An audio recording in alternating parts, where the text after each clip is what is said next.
I watched the circle breathe. The heat had fallen with the sun, yet the bare ring of earth before us seemed to shimmer as though under noon glare, the grasses at its edge bowing inward without wind. Something moved beneath that naked soil, a slow swelling that pressed the sand upward, then let it sink. Hendricks muttered a prayer. When the bulge reached my boots, the ground felt hollow. Men have urged me, across the years, to set down what occurred upon that Namibian plateau, though I often doubt the wisdom of stirring those sands again. If you would hear such accounts and weigh them against your own reason, lend your attention, mark your assent, and share in writing what you make of it below. To understand what we encountered, I must return to the winter of 1933, when I was a younger man, and still believed the world had yielded most of its secrets to patient measurement. I was then attached to the Southwest Africa Survey, a modest scientific endeavour under the auspices of the South African administration. My name is Arthur Llewellyn Marsh of the Royal Geographical Society, seconded as a botanist and draftsman. We had been dispatched inland from Walvis Bay to examine reports of peculiar barren rings scattered across the grasslands north of the Koiseb River, in that desolate region the Germans had once named the Sperrgebiet. The date of our departure from Walvis Bay was 12th of June 1933. Our party numbered 4 Europeans and 6 local men of the Topnar Nama, with whom the administration had long traded. There was Captain Edward Henderson, late of the Royal Engineers, who commanded the expedition, Dr. Samuel Price, an entomologist from Cape Town, myself, and a young surveyor, Jan Hendricks, an Afrikaner who knew the desert as well as any man I ever met. Our equipment was typical for such work. We had 2 Ford trucks with extra fuel drums lashed to their flanks, canvas water bags, a pair of theodolites, prismatic compasses, plane tables, a box camera with glass plates, kerosene lanterns, Mauser rifles from surplus stocks, and the usual accoutrements of camp life. Canvas tents, bedrolls, enamel mugs, and a gramophone Henderson had insisted upon as a civilizing influence. The first days were occupied with the hard labor of crossing the dune belt east of Walvis. The sand there was soft as flour, and the trucks labored, their engines whining as we laid down sand ladders and dug out wheels. The air was dry enough to crack one's lips in an hour. Fine grains insinuated themselves into every seam and hinge. At night, the desert grew bitterly cold. We would huddle about the little paraffin stove, listening to the wind combing the dunes and the distant bark of jackals. Those early evenings were marked by an easy camaraderie I recall with a certain ache. I remember one in particular, perhaps the 4th night out. We had made camp in the lee of a low-rise, the sky a riot of stars I had never seen in England. The Nama men had finished their meal and were speaking softly among themselves. Henderson produced the gramophone and put on a scratchy record of Elgar. The music sounded thin and lonely in that vast emptiness. Hendricks sat beside me, rolling a cigarette with slow, practiced fingers. He offered me tobacco, which I declined, and then asked, in his quiet way, whether I had ever married.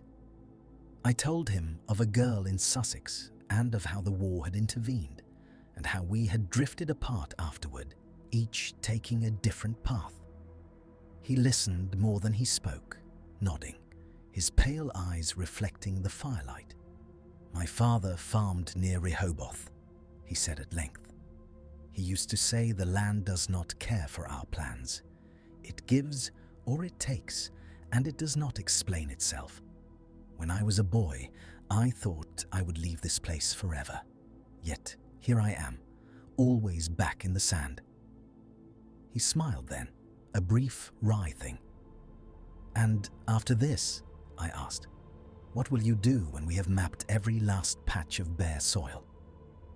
He looked out into the darkness where the dunes lay like frozen waves. "I think I shall buy a small piece of land near the Swakop," he said. "Plant some citrus. Marry a girl who does not mind the dust. Have a son who will not have to carry a rifle for some empire he has never seen." There was a tenderness in his voice that surprised me. I recall that moment because it rendered him more than a mere name on an expedition roster. It gave weight to what came after. The first of the circles we saw on the 6th day inland, when the dune sea relented and gave way to a stony plateau strewn with tufts of Stipagrostis grass. The land there undulated gently, the horizon a wavering line beneath a white sky. The sun beat down with an authority that brooked no argument. It was Price who pointed it out. We had halted to allow the trucks to cool, and he had wandered a little way off with his insect net. I heard him call, his voice sharp with curiosity. "Marsh! Henderson! Come and look at this!" We walked to where he stood, his boots at the edge of a perfect circle of bare, reddish earth, perhaps 4 meters across. Around its circumference, the grass grew taller and thicker than elsewhere, forming a faint ring of greener life, as though the plants had been pushed outward. The interior was utterly devoid of vegetation, not even a thorny shrub. I knelt and ran my fingers through the soil. It was fine, loose sand, no different to that between the grasses beyond. There was no sign of animal burrows, no insect mounds, no stones. It was simply empty. "Well, there you have it," Henderson said, hands on hips. "One of your fairy circles, Marsh. Not much to look at, is it?" I had read of such formations in a brief note in a German journal published before the war, but the description had been cursory. Standing there, I felt a small thrill of professional interest. We took measurements, sketched the outline, and photographed it with a measuring rod laid across.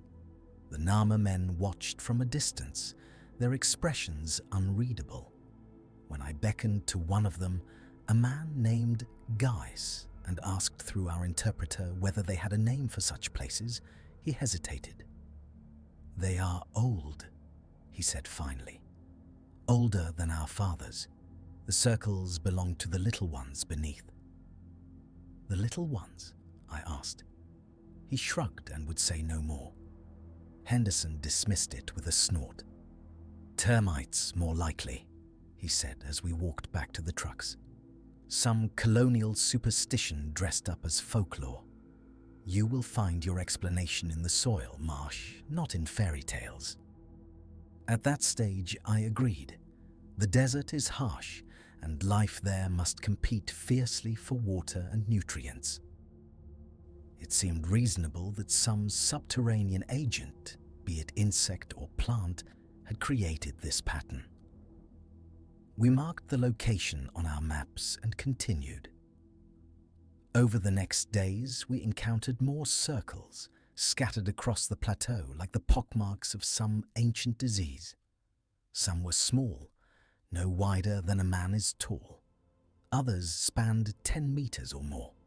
All were bare and near perfectly round, their edges sharply defined. At first, we treated them as curiosities. We measured diameters, noted compass bearings, collected soil samples and tufts of the encircling grass. Price was particularly taken with the notion that termites might be responsible, and spent hours on his belly with a hand lens, peering into the sand. Yet certain details nagged at me.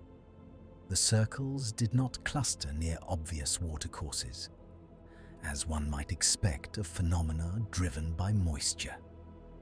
They appeared upon slight rises and shallow depressions alike. There was no discernible pattern to their distribution. Moreover, when I examined the soil in camp by lamplight, I could find no consistent difference between samples taken within and without the circles, at least not with the crude tests at my disposal. The first faint unease came with the realization that the circles were not static. On the evening of 21st June, after a long day of survey work, I walked alone to a small circle we had noted that morning, intending to sketch it more carefully. The sun was low, throwing long shadows. I knew from my field notebook that the circle's diameter had been 4.5 meters at noon. Yet as I traced its border now with my boot, counting paces, I arrived at a figure closer to 5.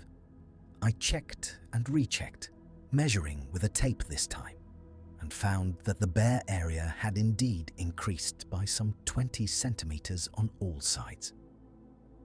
I considered the possibility of error.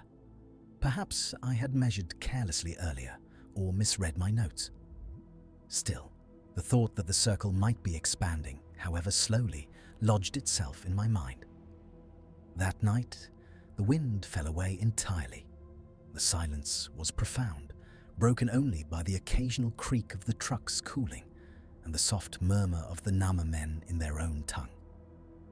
The sky was a black bowl studded with cold stars.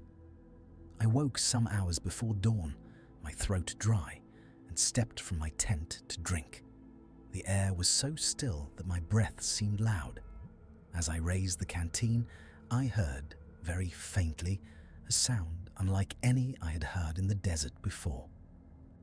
It was a low, sohurrent rustling, as of many tiny things shifting just beneath the surface of the earth.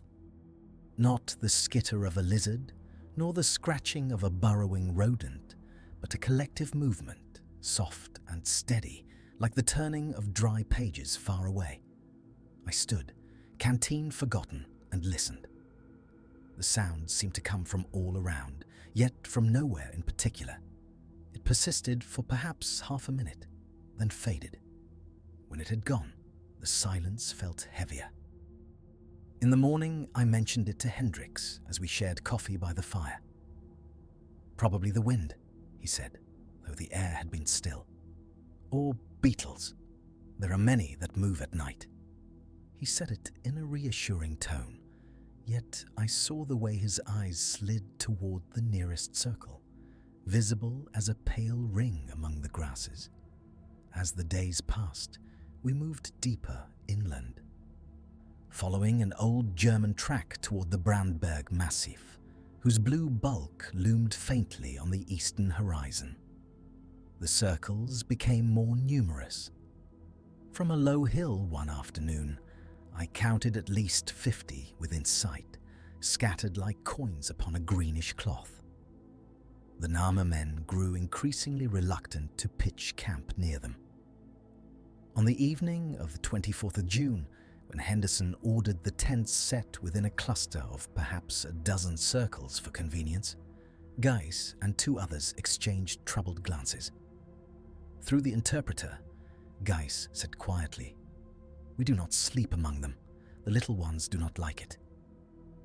Henderson's jaw tightened. "You are being paid well," he replied. "This ground is as good as any other. There will be no wandering off in the night chasing ghosts." I confess that at that time I considered their reluctance a mere superstition. Yet I noted that they remained wakeful long after we had retired, their silhouettes visible by the embers, heads turning as though listening. It was on that camp that the first more tangible anomaly occurred. In the morning, when we emerged to the grey light before sunrise, we found that several of the supply crates, which had been stacked neatly beside the trucks, had been moved. They now sat arranged in a rough arc that echoed the curve of the nearest circle's edge, as though some unseen hand had sought to complete its circumference with our belongings. crates were heavy, 2 men to lift each, and there were no tracks in the sand save our own from the previous evening. Henderson swore, his breath steaming in the chill air. "Who has done this?" he demanded. The Nama men shook their heads, faces closed. None of us Europeans admitted to such a prank, and there was little laughter in anyone's manner. We examined the ground closely. The sand bore the scuffs of the crate's movement, but no distinct footprints. It was as though they had been dragged by many small, evenly distributed forces that left no clear mark. Price attempted to make light of it. "Perhaps your termites have acquired an interest in logistics, Marsh," he said. "Next, they will be taking inventory." Yet his hands trembled slightly as he lit his pipe. I told myself that some of the men must have moved the crates for reasons of their own, and were now too ashamed to confess. It was an untidy explanation, but still within the realm of the human. That day, we found a circle unlike the others. It lay upon a slight slope, its lower edge abutting a shallow drainage line. In its center, where all others had been barren, there stood a single tuft of grass, stunted and yellow, its blades curled inward as though in pain. Around it, the soil bore faint, radiating lines, as if something had pressed outward from the center in all directions. When I touched the grass, it crumbled between my fingers, dry as old paper. "Perhaps this one is dying," I said to Price. "The process may not be instantaneous." He frowned. "If these are the work of termites, they are a very orderly species indeed. There is no sign of their galleries." As we spoke, a breeze rose, carrying with it a faint odor that I could not at first place.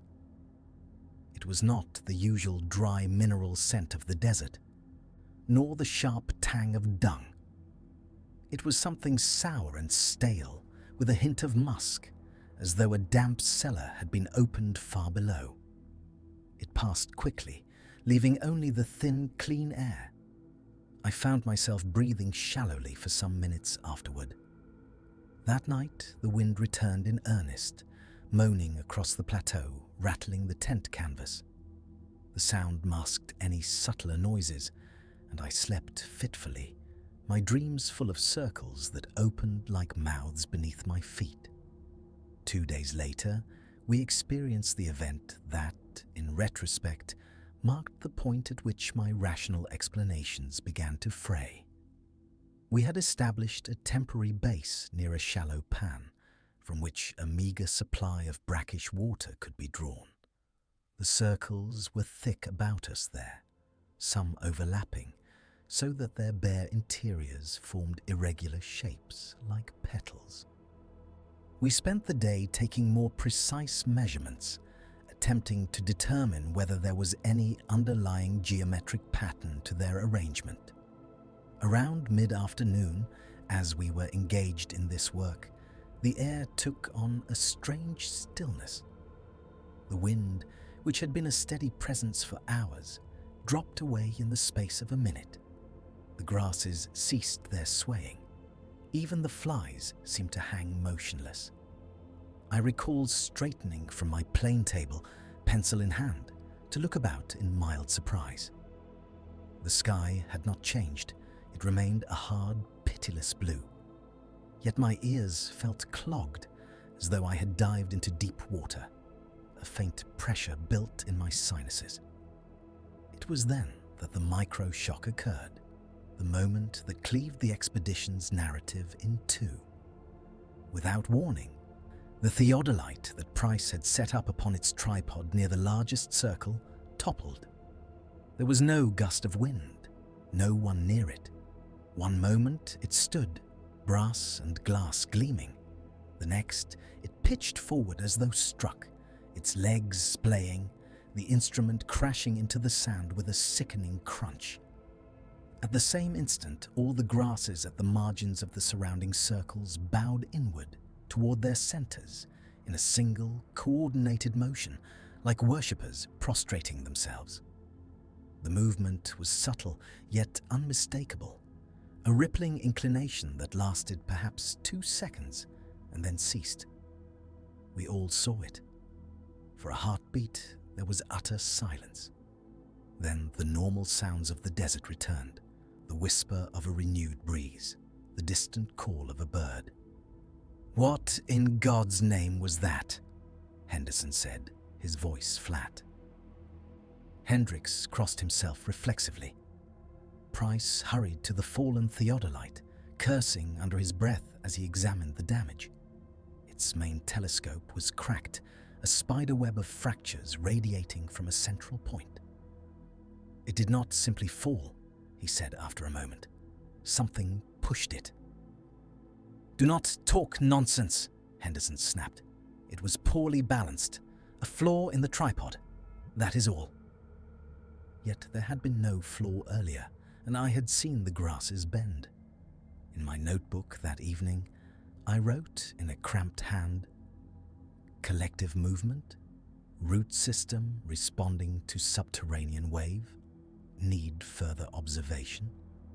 It was the best I could do to fit what I had witnessed into a framework that did not involve malign intention. The Nama men were less equivocal. That night, none of them would sleep within the circle cluster. They dragged their bedrolls a good 50 yards away, muttering to one another, their eyes bright in the firelight. Through the interpreter, Guy said, "The little ones are angry. We are walking on their heads." "What are these little ones?" I pressed. "Animals? Spirits?" He hesitated, then touched the ground lightly with his fingertips. "They are beneath," he said. "They make the rings to breathe. It is not good to stand where they breathe." I could make little sense of this, but his fear was plain. Henderson, to his credit, did not attempt to force them back into camp. Perhaps he felt the weight of their collective unease. From that point onward, the atmosphere of the expedition altered.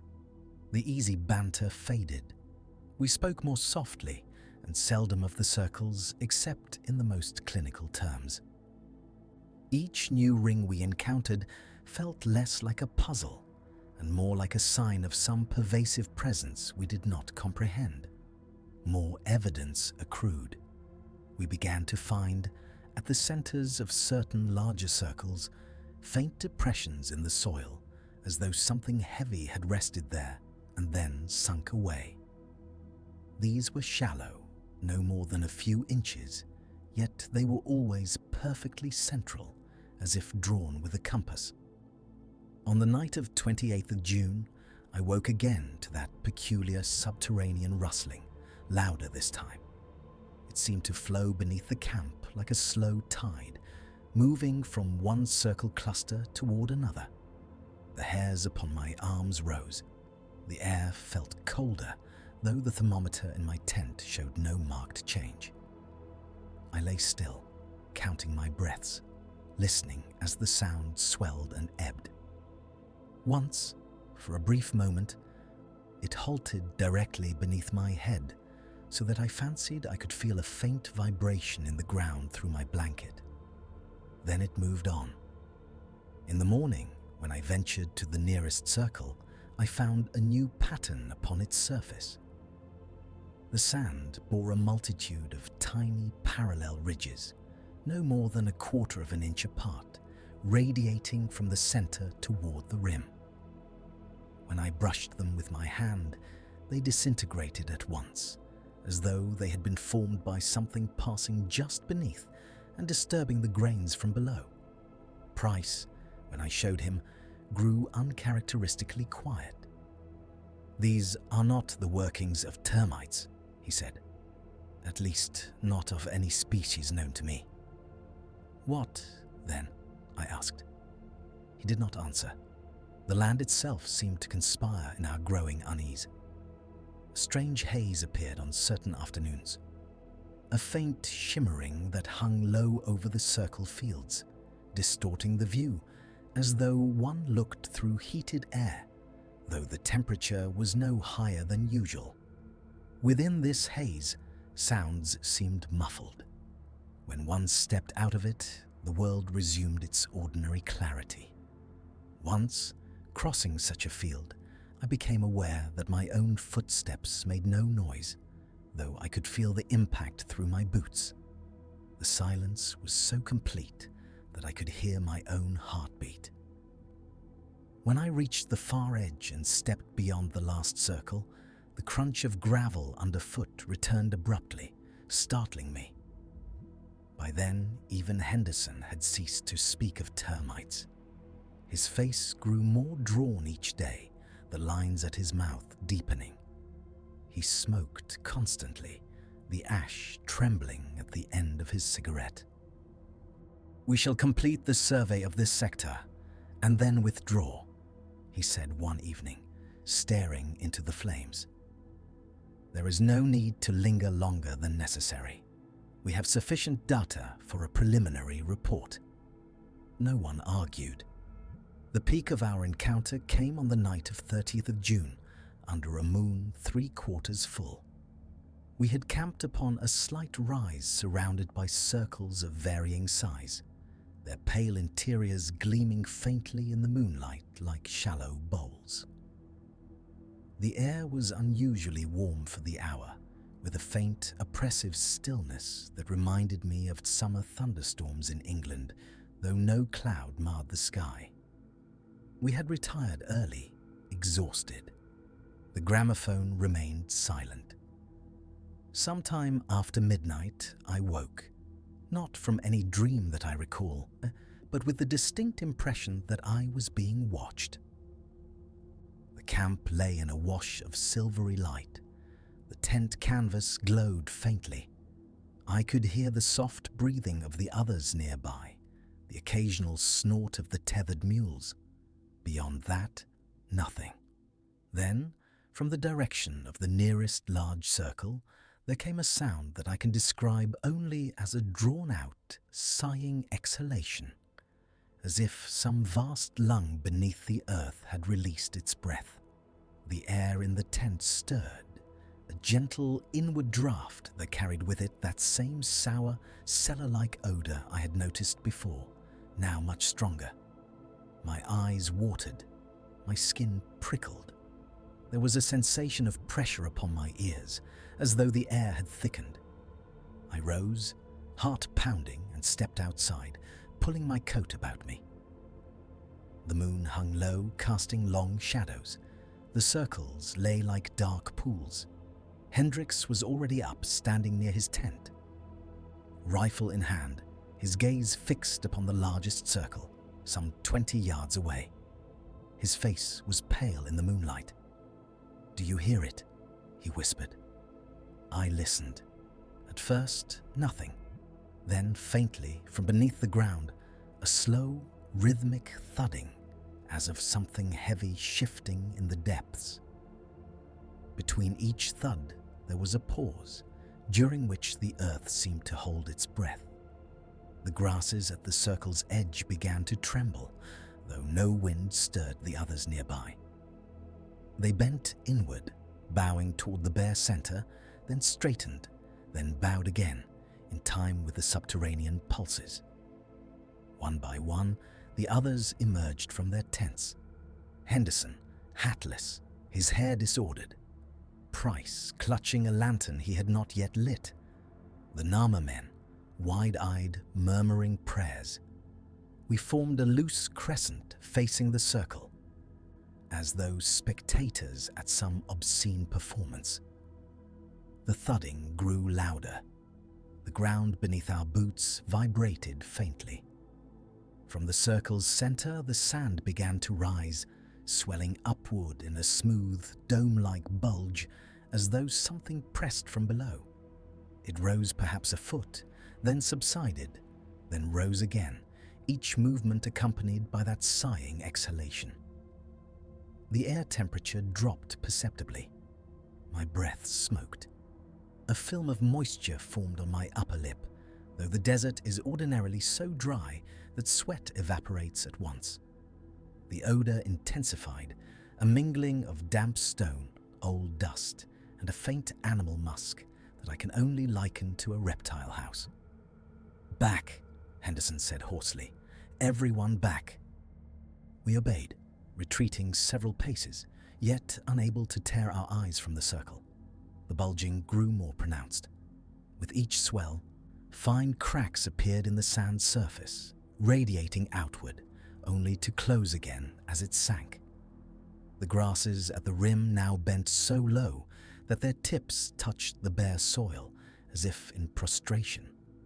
Then, in a moment that has visited my dreams countless times since, the center of the circle split. It did not open like a clean-cut hole, but rather crumbled inward, the sand pouring down as though into a throat.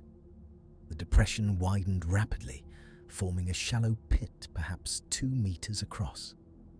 From its depths rose a sound that set my teeth on edge, a low, resonant vibration that seemed to bypass the ears entirely and hum within the bones. Something moved down there, just beyond the reach of the moonlight.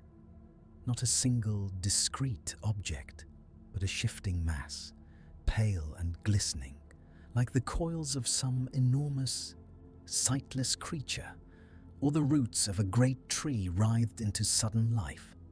I saw no limbs, no eyes, no recognizable anatomy, only a suggestion of countless slender forms, intertwined and flexing, withdrawing from the surface as though reluctant to be seen.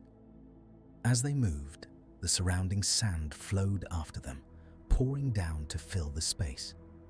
A wave of cold washed over us, so intense that I gasped. Frost rimed the nearest blades of grass, sparkling in the moonlight. My fingers ached as if plunged into ice water. Beside me, Price made a strangled sound.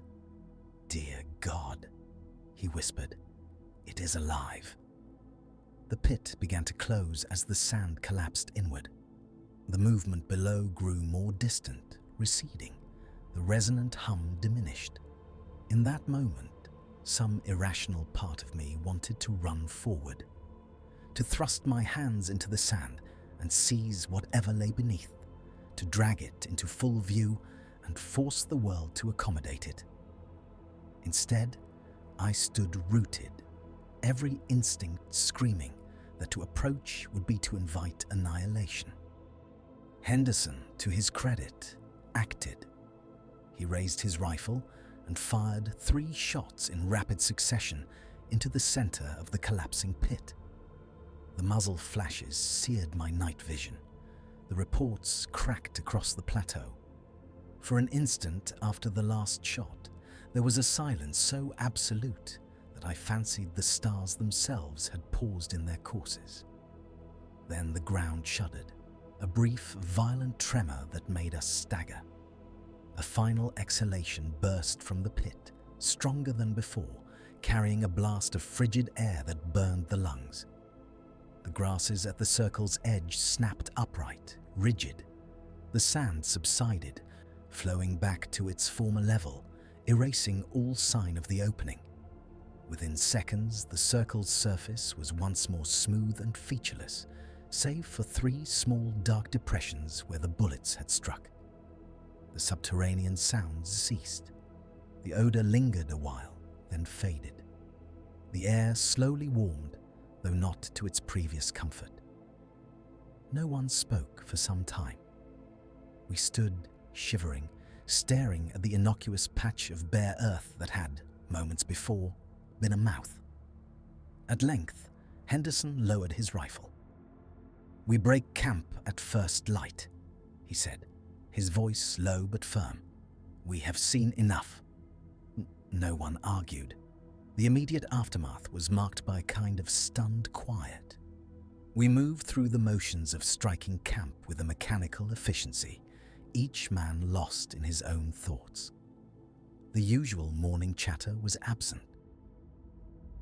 Even the clatter of pots and the cough of the truck engines seemed muted. I attempted, for the sake of my sanity, to order the events in my mind. Could it have been some unusual subsidence, a pocket of air beneath the sand collapsing under its own weight? Could those pale, shifting forms have been roots of some xerophytic plant, exposed briefly by erosion? Yet no plant I knew of grew in such a manner, nor did roots withdraw from the light like startled animals. The cold alone defied explanation. Frost in the Namib at that hour, with no corresponding drop in measured air temperature? I had no framework within which to place it. We abandoned certain non-essential supplies to lighten the trucks, leaving behind a crate of spare canvas and some tins of paint. No one suggested remaining to complete the survey of that circle cluster.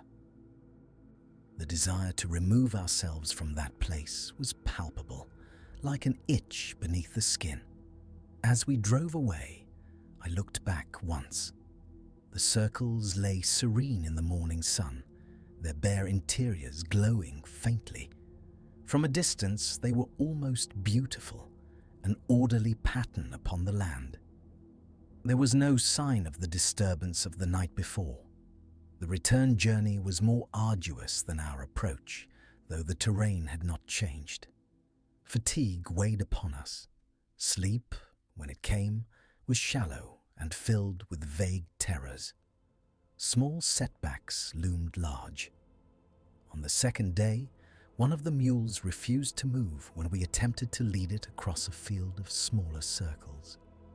The animal planted its hooves and trembled, whites of its eyes showing. No amount of coaxing or blows would budge it. In the end, we were forced to detour a considerable distance to avoid that patch of ground.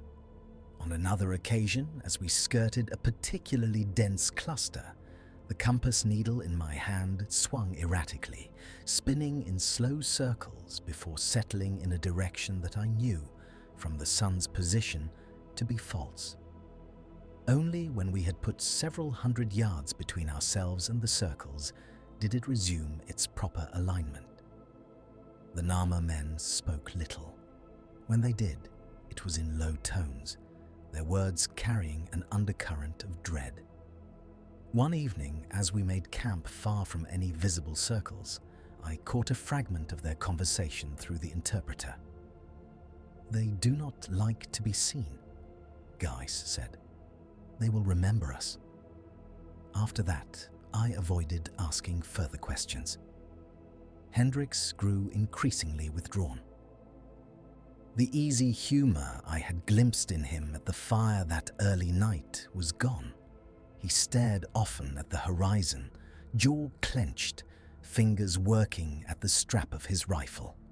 On the fourth night of our retreat, as we lay awake beneath a windless sky, he spoke suddenly into the darkness. "Do you think it was one thing, or many?" he asked. I knew at once what he meant. "I do not know," I said. "Does it matter?" He was silent for a time. "If it was one," he said at last, "then it is large beyond anything we know. If it was many, then they are everywhere beneath us." I had no answer. When at last we reached the dune belt and the familiar labor of hauling the trucks through the sand, there was a sense of grim relief.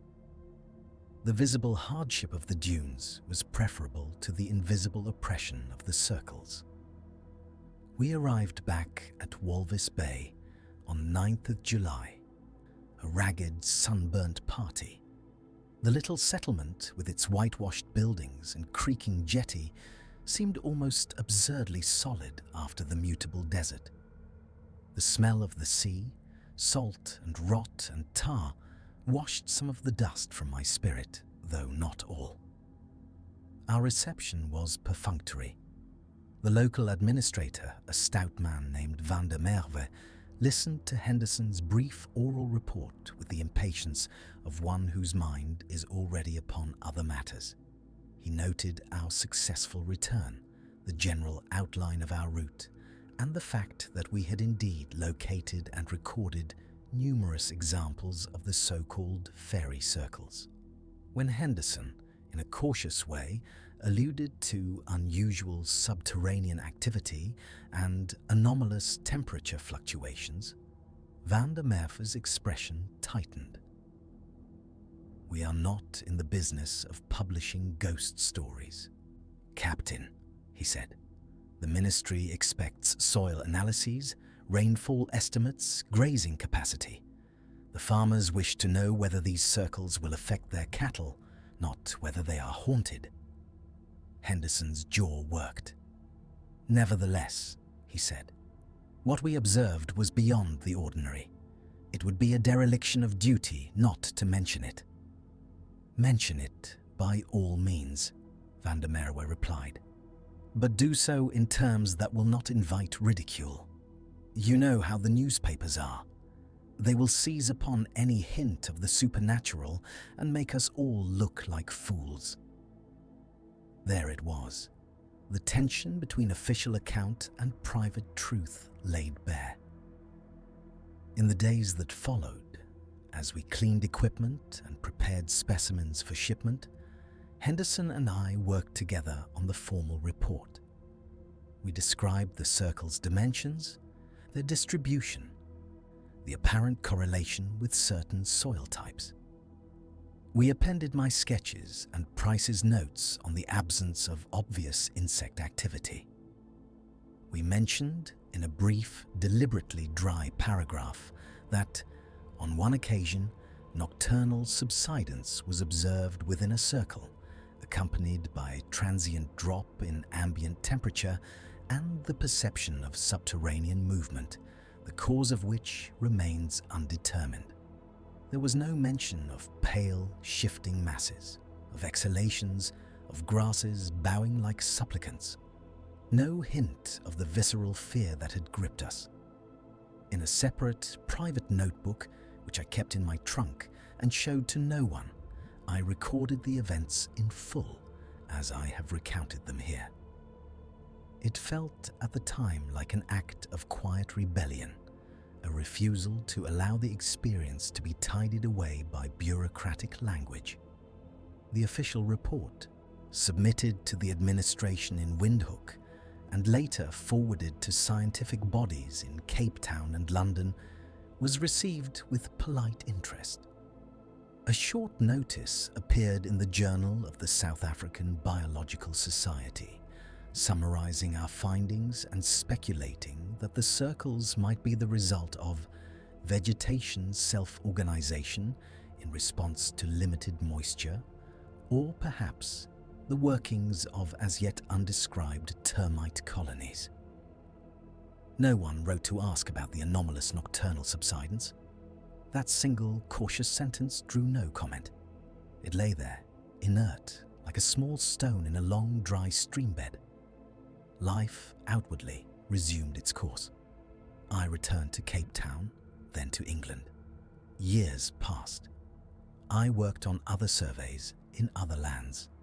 I married, eventually, not the girl from Sussex, but a kind, practical woman who tolerated my absences and my occasional silences.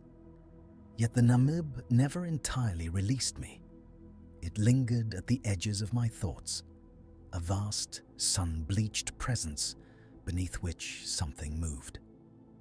The first of the years later hauntings came in 1937, in the most mundane of settings. I was in London, in the reading room of the Royal Geographical Society, consulting an atlas. The room was quiet, the air faintly dusty. A clerk crossed the far end of the hall, his soft-soled shoes making almost no sound. As he passed behind me, there came, very faintly, a rustling from the shelves to my left, as of many pages turning at once. The sound was so precisely like that subterranean susurration I'd heard in the desert that, for a moment, the map before me blurred. My hand tightened on the table's edge. The hairs on my arms rose. When I looked, of course, there was nothing. The shelves stood motionless, the books inert, yet my heart hammered as though I had just run a race. On another occasion, some years later, I visited Kew Gardens with my wife. It was a mild spring day. We walked among the glass houses, admiring the exotic plants. In one of the palm houses, the air was warm and humid, heavy with the scent of damp earth and greenery. As we passed beneath a great fern, a drop of cold water fell upon the back of my neck. In that instant, the smell of the Namib circle rose around me, sour and stale, utterly out of place amid the lushness. The sensation was so strong that I stopped dead, my breath catching. "Arthur," my wife said, turning, "are you unwell?" I forced a smile, told her it was nothing, merely a touch of dizziness. Yet, for the remainder of the visit, I could not shake the feeling that the ground beneath the manicured lawns was thin, that if one scraped away the turf, the same fine red sand would lie just below. In 1948, more than a decade after the expedition, I received a letter from Southwest Africa. The envelope bore the rough handling of many miles. Inside was a single sheet, written in a firm, angular hand I recognized at once as Hendrix's. He was then working as a surveyor for the administration, based near Swakopmund. His letter was brief, almost curt, yet there was a current of something darker beneath the formalities. "Dear Marsh," he wrote, "I trust this finds you well. I thought you might be interested to know that the circles have been seen further south than when we were there. A farmer near Usakos reports them appearing in his grazing lands where none were before. The local men refuse to bring their cattle near. He curses them as lazy, but I am not so sure. Sometimes, when I camp alone in the veld, I wake at night and feel as though the ground is listening. I remember that night on the plateau. I have told no one here the full story. They would say I drank too much brandy. Perhaps they would be right. I wonder, at times, whether we disturbed something that should have been left alone, or merely happened to be present when it chose to show itself. In either case, I do not think it has forgotten us. With best regards, Jan." I wrote back, of course, but my letter was returned months later, stamped addressee unknown. I learned, through a mutual acquaintance, that Hendrix had died in a motor accident on a remote track east of Swakopmund. His truck had left the road at night and overturned. There were no witnesses. I do not suggest any connection between his death and the circles. Men die in the desert every year, of thirst, of heat, of mischance. Yet when I read the news, a coldness settled in my chest that did not leave for many days. In the years that followed, I sought in a desultory way to rationalize what we had seen. I read every paper I could find on the Namib fairy circles. Theories multiplied: termites, ants, gas emissions, plant competition, even radioactive soils. Each offered a piece of the puzzle, yet none accounted for the totality of our experience. The coordinated movement of grasses, the anomalous cold, the sense of a directed presence. Once, in 1952, I attended a lecture at the Royal Society by a young ecologist who had studied the circles from the air. He showed photographs of their regular spacing, spoke eloquently of self-organizing systems. During the question period, I rose and asked, in as neutral a tone as I could manage, whether he had ever observed nocturnal activity within the circles. He smiled a little condescendingly. "No, sir," he said. "To my knowledge, no such activity has been recorded. The circles are quite static features, changing only over many years."